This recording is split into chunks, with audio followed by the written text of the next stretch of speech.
Fala aí galera, beleza? Então, na última prova eu fiz um vídeo para ajudar, alguns alunos gostaram, vamos fazer mais uma vez. Então, nossa PP ela vai abordar basicamente o capítulo 7 e para isso a gente precisa lembrar que a industrialização brasileira ela começou mais tarde do que em alguns outros lugares do mundo. Por exemplo, na Europa a industrialização começou 200 anos antes, enfim. Só que, por que no Brasil a gente não teve indústria antes? A gente não teve indústria antes porque tínhamos um período em que éramos colônia e por causa do pacto colonial a gente não podia ter indústria.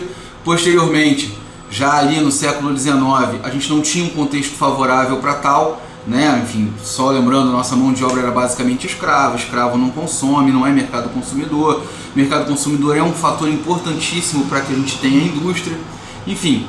E aí só no século XX, com a atuação do governo, a mudança de contexto, que a gente vai ter a nossa revolução industrial acontecendo. Enfim, lembrando aí do governo Vargas, que foi importantíssimo para o período.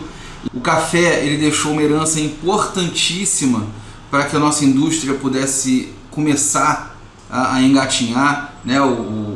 Quem produzia café passou a investir. Vamos a uma outra questão, que é a distribuição da indústria pelo território. O Brasil, a gente já falou sobre isso, concentração é uma palavra que pode ser usada para Brasil em diversas situações. Você já viu, por exemplo, que a gente tem uma concentração de renda, a gente tem uma concentração de riqueza, a gente tem terras concentradas na mão de poucas pessoas. A gente vai falar de população nos próximos meses, nas próximas semanas.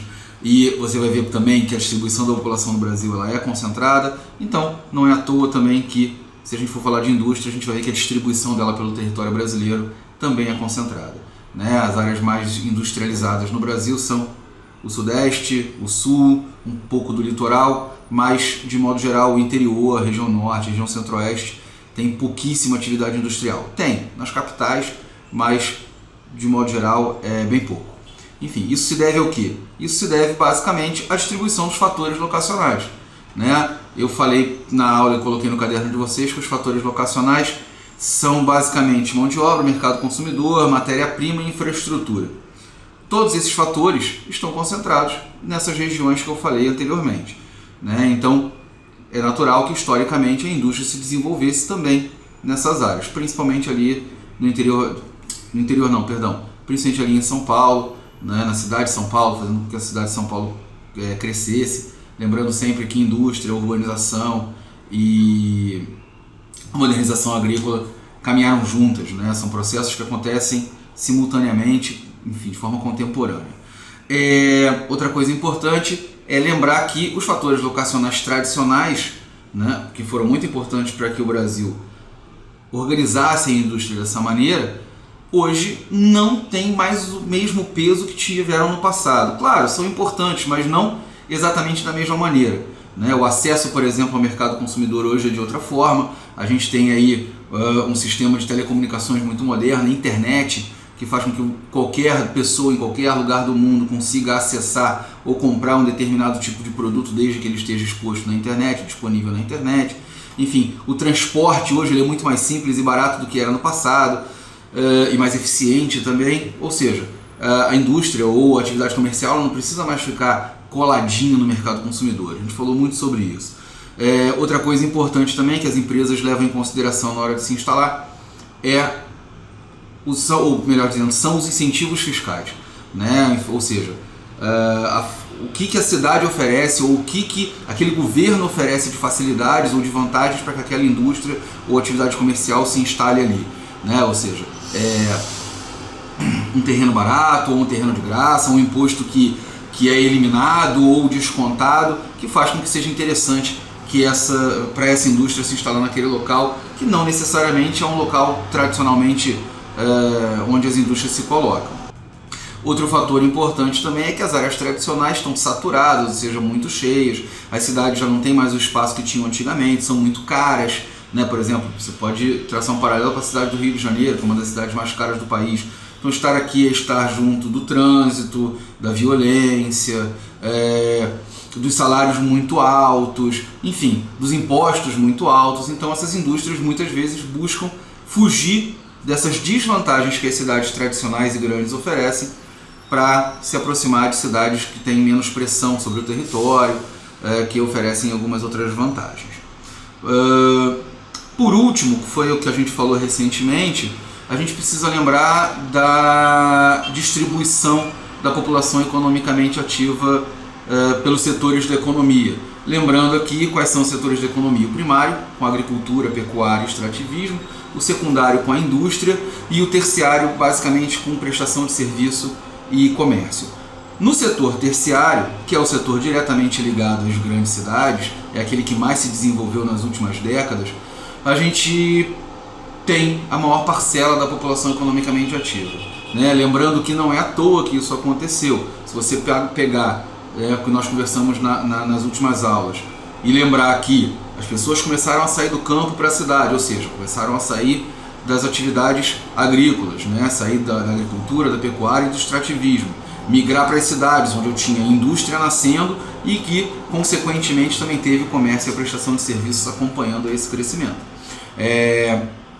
Hoje, a gente tem um fenômeno chamado de terciarização, que é a concentração da maior parte da população economicamente ativa no setor terciário, né? A gente tem hoje aproximadamente 60% da população ocupando esse setor, ou ocupada nesse setor, 20% aproximadamente ocupando o setor secundário e mais ou menos a mesma coisa no setor primário, né? E aí, falando um pouco sobre esse setor terciário, que é o setor onde a maioria dos pais de vocês provavelmente trabalham, né? Onde a maioria das pessoas da cidade provavelmente trabalham, é importante que a gente lembre que é um setor que se desenvolveu muito. Hoje ele é muito complexo. Quanto maior for a cidade, mais complexo ele é.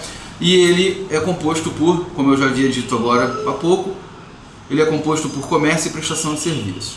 Sobre a prestação de serviços, a gente tem aí o turismo, que é uma atividade muito importante. Tem alguns países europeus que hoje praticamente se dedicam ao turismo. Portugal é um deles, né? O turismo é talvez a indústria, né, que a gente chama de indústria do turismo, mas embora não seja uma indústria, mas ela se desenvolveu muito no país e hoje Portugal é um país que vive de receber turistas. O Brasil poderia também acompanhar esse modelo, embora seja um país que ofereça muito mais coisas, um país muito maior, com muito mais possibilidades, mas o Brasil sofre com alguns problemas, como por exemplo a violência que afasta os turistas, a falta de infraestrutura, o transporte muito ruim, a publicidade que é muito mal feita. Ou seja, o Brasil é um país que poderia ter um potencial turístico muito grande, ou que tem na verdade um potencial turístico muito grande, mas que não é explorado. Por último aí o comércio, né, atividade que está no nosso dia a dia, no nosso cotidiano, onde eu separei entre comércio interno e externo. Quando você estiver lendo sobre comércio interno no seu livro, você vai ver que ele fala sobre comércio atacadista e varejista. Isso a gente não falou em aula, então não vai cair na sua prova. Nas próximas aulas a gente conversa um pouco sobre isso. O que eu falei foi sobre o comércio formal e informal. Você já tinha ouvido formal e informal quando a gente falava de mão de obra, né, como falando sobre trabalho, formal e informal.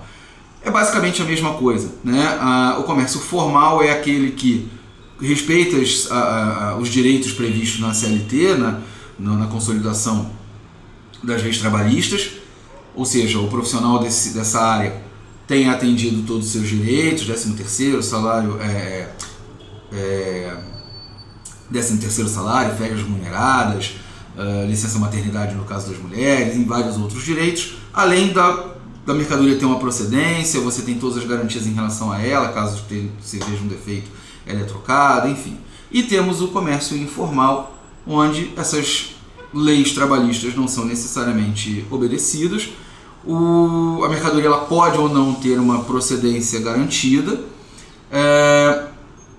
Agora, ele não é necessariamente ilegal, ou seja, informal e ilegal são coisas que não necessariamente caminham juntas, né? Ou seja, você pode ter uma atividade comercial informal, mas legal, enquanto você também pode ter uma atividade comercial informal, só que ilegal. Isso vai muito do que está sendo vendido. Se é alguma coisa falsa, alguma coisa roubada, é ilegal. Se é alguma coisa dentro da legalidade, por exemplo, artesãos que fazem suas obras e vendem, ou pessoas que têm pequenas atividades como alguém que produz algum tipo de roupa e venda, se essa roupa tiver procedência, não for roubada, não for falsificada, não tiver o selo lá Nike fingindo que é Nike sem ser, isso não é ilegal, isso só é informal. E por último, o comércio externo brasileiro, onde a gente já falou muito por aí que o Brasil ele é muito forte no setor agrícola, ou seja, é o maior celeiro, um dos maiores celeiros do mundo. A gente é muito forte vendendo produtos agrícolas, a gente vende o que a gente chama de commodities, que são produtos de baixo valor agregado, grãos, legumes, verduras, ou seja, alimentos de modo geral, carne, ou produtos realmente sem muita tecnologia, como calçados, né? A gente falou muito sobre Havaianas aí durante as aulas.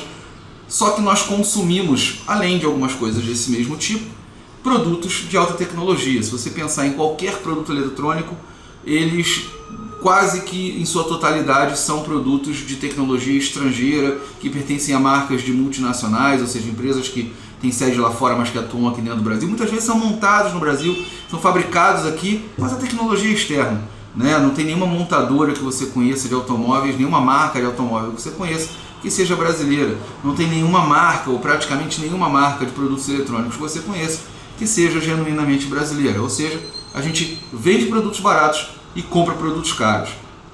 Isso faz com que a nossa balança tenha muita dificuldade de ficar superavitária, de ficar positiva, embora a gente consiga de vez em quando, só que pelo volume e não pelo valor exatamente da mercadoria. Enfim, galera, é isso. Espero que seja útil, que vocês consigam aí assistir esse vídeo durante os 2 próximos dias. E sexta-feira a gente tem nossa provinha, tá tranquilo, estuda direitinho, qualquer dúvida eu tô na escola amanhã e na sexta antes da prova. Enfim, abração, galera.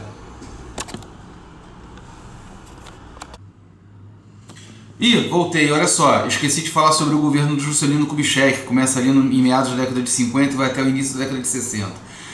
Só para lembrar, ele também foi importante para o amadurecimento da nossa industrialização, da nossa indústria, né? Como mote do seu governo, ele teve lá aquela história do fazer o Brasil crescer 50 anos em 5, né? Acelerar o crescimento brasileiro. Para isso, ele atrai as empresas internacionais, as famosas multinacionais, a gente citou aí uma lista delas, não é difícil de você lembrar.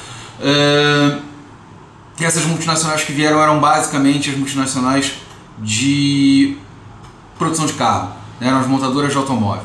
Para atrair essas montadoras, o JK comprometeu totalmente o nosso sistema de transporte, fazendo com que a gente passasse a ser, de certa forma, refém do transporte rodoviário, o que é um erro enorme, um problema gigante que a gente enfrenta até hoje, né? Uma vez que o transporte rodoviário não é o mais adequado para um país do nosso tamanho, né? O ideal seriam as ferrovias ou as hidrovias, e na verdade que a gente tivesse todas essas opções juntas para que, né, de acordo com o caso, de acordo com a necessidade, a gente pudesse usar um ou outro e fazer com que eles principalmente funcionassem de forma integrada, tá? Enfim, galera, é isso. Então é isso, até amanhã ou então sexta-feira a gente vai se falando. Abraço!